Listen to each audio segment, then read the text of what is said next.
Le tabac, c'est le comportement le plus addictif dans le monde entier et l'une des causes de mortalité chez les adultes la plus importante. Ça va être sympa cet épisode.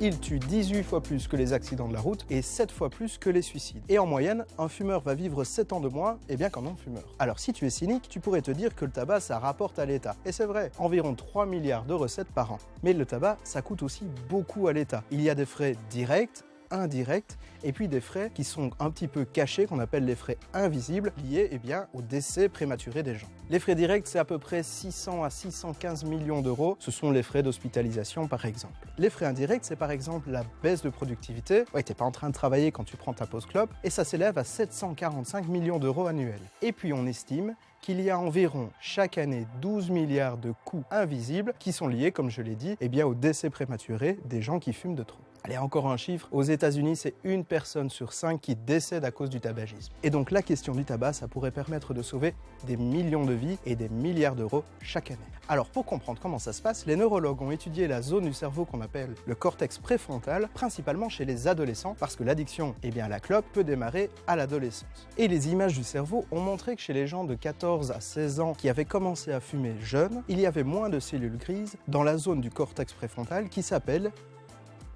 le cortex préfrontal ventromédian gauche.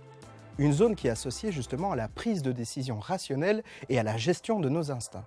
En clair, c'est l'endroit de ton cerveau qui te permet de mettre de côté tes émotions et de prendre des décisions rationnelles. Donc tu vois, c'est la zone de ton cerveau qui te permet d'éviter de craquer à chaque fois que tu as envie d'un petit truc de plus. Un cookies, un épisode, une cigarette, une bière, n'importe quoi. C'est ce cortex préfrontal qui te permet de prendre une décision rationnelle, d'aller te coucher tôt et de manger une salade. C'est aussi cette zone du cerveau qui peut te permettre de juger de ce qui est moral ou amoral. Et c'est lui donc qui lutte contre ton addiction, par exemple si tu es accro à la cigarette. Et comme cette zone est liée au plaisir, le fait qu'il y ait moins de neurones chez les jeunes fumeurs pourrait indiquer qu'ils sont plus susceptibles de tomber dans l'addiction.